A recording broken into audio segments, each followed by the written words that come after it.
મિત્રો આજે આપણે જોઈશું સમાંતર શ્રેણીનું ચેપ્ટર. હવે સમાંતર શ્રેણી ચેપ્ટર્સ ની અંદર બે જ ફોર્મ્યુલા ખૂબ જ અગત્યના છે. એક તો છે એન વાળું, જે કે છે a plus n minus 1 into b, જે પદ શોધવાનું સૂત્ર છે. આને આપણે કહીશું પદ શોધવાનું. અને બીજું એક સૂત્ર છે, એ છે Sn વાળું. Sn માં છે n/2 2a plus n minus 1 into d. આ જે છે એ પદોનો સરવાળો શોધવાનું સૂત્ર છે. S પરથી સમ આપણને આઈડિયા આવી જાય, એટલે અહીંયા આપણે લખીશું પદોનો સરવાળો શોધવાનું સૂત્ર. અને ત્રીજું એક સૂત્ર પણ છે, એ જ્યારે આપણને પ્રથમ પદ અને અંતિમ પદ આપેલું હોય ત્યારની વાત છે. તો જો પ્રથમ પદ અને અંતિમ પદ આપેલું હોય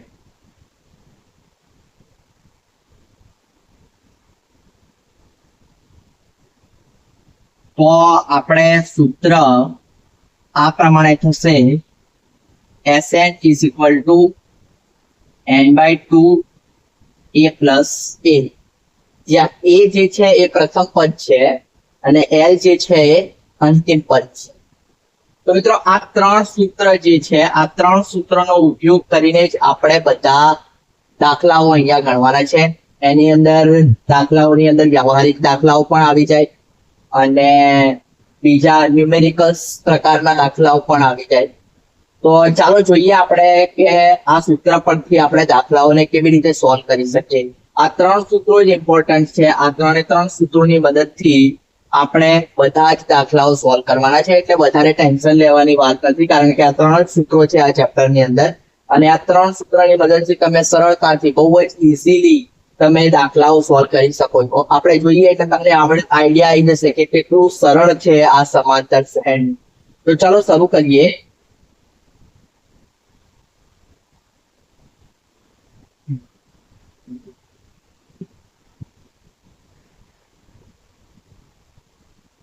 મિત્રો ટેક્સ્ટ બુક તમારી ઓપન રાખજો. મારી પાસે ટેબ્લેટ છે, એ ટેબ્લેટ માંથી હું રકમ વાંચીને અહીંયા એમાંથી જે નોટ કરવા જેટલું હશે એ લખીશ. એ તમે તમારી ટેક્સ્ટ બુક ની અંદર જોઈ શકો છો. અને આ રીતે આપણે આખો દાખલો સોલ્વ કરીશું. હવે આની અંદર આપણે પહેલું જ એક ઉદાહરણ 1 જોઈએ. તો ઉદાહરણ 1 ની અંદર આપણને કીધેલું છે કે સમાંતર શ્રેણી આપેલી છે. ઉદાહરણ 1 જોઈ લો મિત્રો. ઉદાહરણ 1 માં શું કીધેલું છે? ઉદાહરણ 1 માં કીધેલું છે કે સમાંતર શ્રેણી આપણને આપી દીધેલી છે. હવે સમાંતર શ્રેણી આપી દીધેલી છે. સમાંતર શ્રેણી છે I 3/2 1/2 -1/2 -3/2.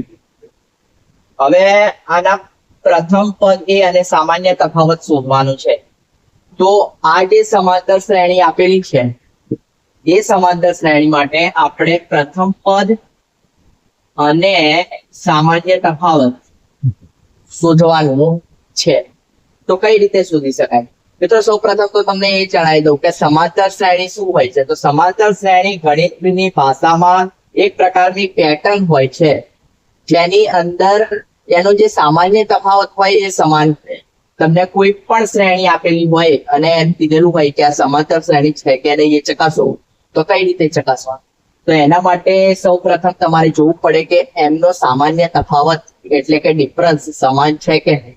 જો સમાંતર શ્રેણીનો જો આપણને ડિફરન્સ સમાન આપેલો હોય તો એમ સમજી શકીએ કે એ સમાંતર શ્રેણી છે. અહીંયા તો પહેલા જ કીધેલું છે કે આ સમાંતર શ્રેણી છે, એમાંથી આપણે પ્રથમ પદ અને તફાવત શોધવાનું છે. તો ચાલો શોધીએ. કઈ રીતે શોધીશું? તો શોધવામાં આપણે જોઈશું તો અહીંયા 3/2 આપેલા છે. 3/2 આ એનું પ્રથમ પદ કહેવાય. એને a એટલે કે a1 તરીકે દર્શાવીએ એટલે 3/2 આ એનું આવી ગયું આપણને પ્રથમ પદ. તો આ તો આપણને સરળતાથી મળી ગયું. હવે વાત રહી સામાન્ય તફાવતની. તો સામાન્ય તફાવતની અંદર શું કરવાનું? સામાન્ય તફાવત શોધવો હોય તો મિત્રો a2 minus a1 કરવાનું. એટલે દ્વિતીય પદમાંથી પ્રથમ પદ બાદ કરી દેવું. દ્વિતીય પદમાંથી પ્રથમ પદ બાદ કરીએ એટલે આપણને સામાન્ય તફાવત મળે. તો a2 માઇનસ a1 કરીશું તો 1/2 માઇનસ 3/2 એટલે અહીંયા માઇનસ 2/2 એટલે -1 જવાબ આવે. બરાબર. હવે આપણો સામાન્ય તફાવત સાચું છે કે નહીં એ ચેક કરવું હોય તો કઈ રીતે કરાય? એ ચેક કરવા માટે આપણને જે સમાંતર શ્રેણી આપેલી છે એની અંદર ફરીથી તૃતીય પદ માઇનસ દ્વિતીય પદ કરો એટલે કે a3 માઇનસ a2 કરો. હવે a3 માઇનસ a2 કરીએ -1/2 upon 1/2 માઇનસ 1/2 એટલે અહીંયા આપણે સોલ્વ કરીશું તો શું મળશે? -2/2 એટલે -1. હવે મિત્રો આની અંદર તમે જોઈ શકો છો કે જે તફાવત છે બરાબર a2 માઇનસ a1 કરીએ તો બી -1 આવ્યો, a3 માઇનસ a2 કરીએ તો બી -1 આવ્યો. એટલે એક અંદાજા પ્રમાણે આપણે a2 minus a1, a3 minus a2, a4 minus a3, a5 minus a4 એ પ્રમાણે કરતા જવાનું હોય. પણ આપણે બે રીતે ચકાસીશું કે a2 માઇનસ a1 પહેલા કરીએ અને પછી a3 માઇનસ a2 કરીએ, બંનેનો તફાવત સમાન આવે તો સમજવાનું કે આપણો જે ડિફરન્સ સામાન્ય તફાવત છે એ અહીંયા આપણને સમાન મળે છે. એટલે અહીંયા આપણે -1 લખી લઈએ. હવે કેમ આપણે a2 માઇનસ a1 ને a3 માઇનસ a2 કર્યું? કારણ કે આપણને ખબર પડે કે સામાન્ય તફાવત સમાન આવે છે કે નહીં. એનાથી એ બી ખબર પડી જાય કે જો સામાન્ય તફાવત સમાન હોય તો એ સમાંતર શ્રેણી હોય. પણ અહીંયા તો પહેલાથી જ કહી દીધેલું છે કે સમાંતર શ્રેણી છે એટલે ડેફિનેટલી એનો સામાન્ય તફાવત તો સમાન હોવાનું. પણ આપણે ચકાસવા ખાતર શું કર્યું કે a2 માઇનસ a1 ને a3 માઇનસ a2 લઈ લીધા. એટલે હવે ત્યાં તમે ગમે ત્યારે શોધો તો આ જ રીતે શોધવાનું કે d is equal to a2 minus a1 is equal to a3 minus a2 કરી દેવાનું. પછી 1/2 માઇનસ 3/2 a2 માઇનસ a1 લખ્યા ઇક્વલ ટુ કરી દેવાના. આ બંનેનો જવાબ સમાન આવશે. બરાબર. એનાથી આપણને ખાતરી થઈ જાય કે આપણો સામાન્ય તફાવત જે છે એ -1 મળે છે. તો મિત્રો આટલું સરળ છે ઉદાહરણ 1 જેની અંદર આપણને પ્રથમ પદ અને સામાન્ય તફાવત શોધવાનું કીધું. બરાબર. તો આ રીતે આપણે સામાન્ય તફાવત અને પ્રથમ પદને સરળતાથી શોધી શકીએ છીએ. કોઈ પણ શ્રેણી આપેલી હોય પ્રથમ પદ તો આપણને પહેલાથી જ જે પદ આપેલું છે એના ઉપરથી જ ખબર પડી જાય. અને સામાન્ય તફાવત શોધવાનો હોય તો t is equal to a2 minus a1 is equal to a3 minus a2 કરીને ચેક કરી લેવાનું. એટલે આપણે ખાતરી પણ થઈ જાય અને જવાબ પણ આપણને ખબર પડી જાય. તો આ રીતે આપણે ઉદાહરણ 1 સોલ્વ કર્યું. હવે ચાલો બીજું જોઈએ. ઉદાહરણ 2 છે. ઉદાહરણ 2 માં શું કીધું છે એ જોઈ લઈએ.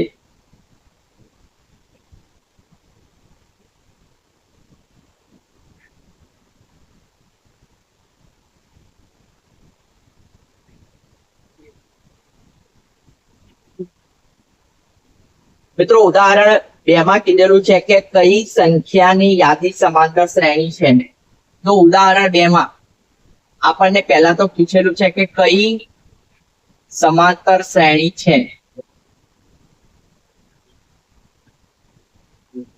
એટલે આ કે આપણે ઓળખવાનું છે કે સમાંતર શ્રેણી કઈ છે. આપણને 3 4 જેટલી સમાંતર શ્રેણી છે કે નહીં એવી સંખ્યાની શ્રેણી આપેલી છે.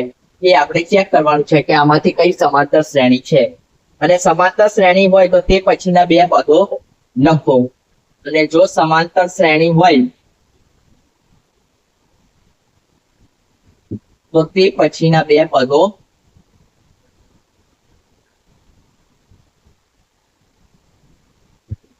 લખો. મિત્રો અહીંયા આપણને પહેલું આપેલું છે 4 10 16 22.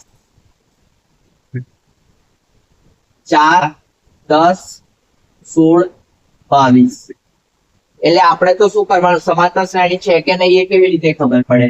તો સમાંતર શ્રેણી છે કે નહીં એ ખબર પડવા માટે આપણે આગળ જ કીધું એ પ્રમાણે જોઈ લેવાનું કે તફાવત સરખો થાય છે કે નહીં. એના માટે આપણે સીધું એમ જ કરી લેવાનું કે ભાઈ a2 માઇનસ a1 કરી દઈએ, a3 માઇનસ a2 જેટલો આવવો જોઈએ. આ જો બંને સરખા આવે તો એનો મતલબ છે કે સમાંતર શ્રેણી છે, અને ના આવે તો સમાંતર શ્રેણી હોય તો એના પછીના બે પદ શોધવાના. બહુ સરળ છે, એકદમ ઈઝી છે. હવે a2 માઇનસ a1, આ a1 છે આ A2 છે, આ A3 છે, આ A4 છે. હવે A2 માઇનસ A1 એટલે 10 માઇનસ 4 કરીશું અને અહીંયા 16 માઇનસ 10 કરીશું. 6 તો મિત્રો અહીંયા જો સમાંતર શ્રેણી છે કારણ કે જે તફાવત છે એ સરખો આવે છે, બરાબર. તો અહીંયા લખવું હોય તો લખી પણ કરાય કે તફાવત સરખો હોવાથી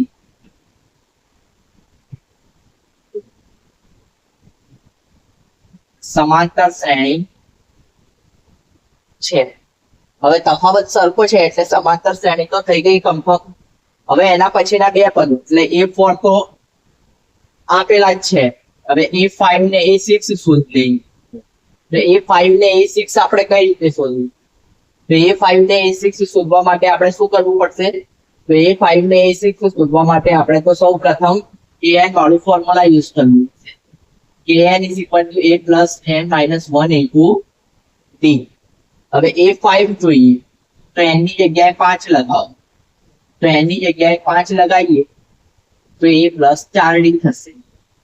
આ A5 અને આમ બી તમને પેટર્ન ખબર જ હોવી જોઈએ કે A1 is equal to a થાય, A2 is equal to a plus d થાય, A3 is equal to a plus 2d થાય, A4 is equal to a plus 3d થાય, A5 is equal to a plus 4d થાય, A6 is equal to a plus 5d થાય. આ pattern તમને ખબર હોવી જોઈએ અને આ પેટર્ન બહુ સરળ છે, આમાં કઈ ખાસ છે નહીં કે ભાઈ A2 a plus d, અહીંયા 2 હોય તો d 1 હોય, 3 હોય તો 2 હોય, 4 હોય તો 3 હોય, 5 હોય તો 4 હોય, આવી રીતે અનંત સુધી જઈ શકે છે. તો હવે આપણે A4 બરાબર a plus 4d શોધવાનું છે. તો a plus 4d શોધવાનું છે તો આપણે કઈ રીતે શોધીશું? તો a plus 4d એ આપણી પાસે છે 4, 4 d શું છે 6 એટલે 4 plus 24 એટલે 4 plus 24 કરીશું એટલે કેટલા આવશે? 28. તો A5 આપણને મળી ગયો 28. તો અહીંયા આપણે 28 કરી. હવે A6 હવે તફાવત ઉપરથી જ આપણે ડાયરેક્ટ કરી શકીએ કે 28 ની અંદર 6 ઉમેરી દઈએ એટલે 28 ને 2 30, 30 ને 4 34 એટલે અહીંયા 34 આવશે. ડાયરેક્ટલી જ આપણને ખબર પડી જાય, બરાબર. અને જો આપણે દાખલાની રીતે સોલ્વ કરવું હોય તો પણ કરી શકીએ કે A6 is equal to a plus 5d એટલે a આપણી પાસે છે 4 plus 5 અને d કેટલા છે? 6 છે એટલે 4 plus 30 એટલે આપણને મળી જાય 34. અહીંયા એના પછીના બે પદ કીધેલા છે, 3 પદ કીધેલા હોય, 4 કીધેલા હોય અથવા 50 નું કીધેલું હોય, બધું આ સૂત્ર વડે આવી જાય એટલે એક જ સૂત્રની મદદથી આપણે આખું સોલ્વ કરી શકીએ. બહુ સરળ છે, સરળતાથી આના માર્ક્સ આપણે મેળવી શકીએ છીએ. બ્લુપ્રિન્ટ ની અંદર જોઈ લેવાના કેટલા માર્ક્સ નું ચેપ્ટર છે. બીજો જોઈએ, બીજાની અંદર છે 1 minus 1 minus 3 minus 5. હવે આની અંદર બી આગળના જેમ જ A1 A2 A3 A4 આપેલા છે, બરાબર. આપણે તો પહેલા સામાન્ય તફાવત શોધવાનો કારણ કે સામાન્ય તફાવત ઉપરથી જ આપણને ખબર પડી એટલે પહેલા તો આપણે સામાન્ય તફાવત જ શોધી કાઢીશું. તો સામાન્ય તફાવત શોધવા માટે શું કરીએ છીએ? A2 minus A1 બરાબર A3 minus A2 કરીએ છીએ, બરાબર. હવે A2 છે -1 -5 -3. અહીંયા ઘણા બધાને પૂછેલું હોય કે ડાયરેક્ટલી -3 લખી દેતા હોય છે, પછી સરવાળો બાદબાકી કરે તો ભૂલ પડે છે, બરાબર. જો કે તમારે ધ્યાન રાખવાનું કે માઇનસ હોય તો બ્રેકેટ ની અંદર જ મૂકવાનું જેથી આપણે ક્લિયરલી એને સોલ્વ કરી શકીએ. હવે -1 એટલે -2 થયા. અહીંયા આગળ -5 માઇનસ પ્લસ પ્લસ 3 -2 એટલે અહીંયા બી તમે જોઈ શકો છો કે ભાઈ -2 તફાવત જે છે એ આપણને -2 મળેલો છે. તો તફાવત તો એકદમ સમાન જ છે, એ તો આના ઉપરથી આઈડિયા આવી જાય. હવે બીજી જે વસ્તુ અહીંયા જોવાની છે એ છે કે એના પછીના બે પદ એટલે આપણે A5 શોધવાનો રહ્યો અને A6. હવે આ તો આપણે ડાયરેક્ટલી સોલ્વ કરી શકીએ, આગળ કરીને બતાવ્યું એના ઉપરથી આપણને ખબર પડી ગયું કે ડાયરેક્ટલી ભાઈ મારે A5 જોઈતો હોય તો A plus 4D કરવો પડશે. એ આપણી પાસે શું છે? તો એ છે a plus 4D ડી શું છે? ડી એટલે આપણે અહીંયા શોધ્યું -2 એટલે 1 - 8 એટલે -7 એટલે અહીંયા આવી ગયું -7 અને આમ બી અમે પેટર્ન જોઈશું એટલે ખબર પડી જશે 1 -1 -3 -5 -7 તો આ શું હશે? -9 જ હશે. તો આ બી સોલ્વ કરવું છે તો સોલ્વ કરી લઈએ કે a6 = a + 5d એ આપેલા છે આપણને 1 + 5d d છે -2 એટલે 1 - 10 = -9 એટલે a6 પણ મળી ગયું. તો આ દાખલો બી આપણે આ રીતે સોલ્વ કરી શકીએ. હવે ત્રીજો જોઈએ. ત્રીજામાં શું કીધેલું છે? ત્રીજાની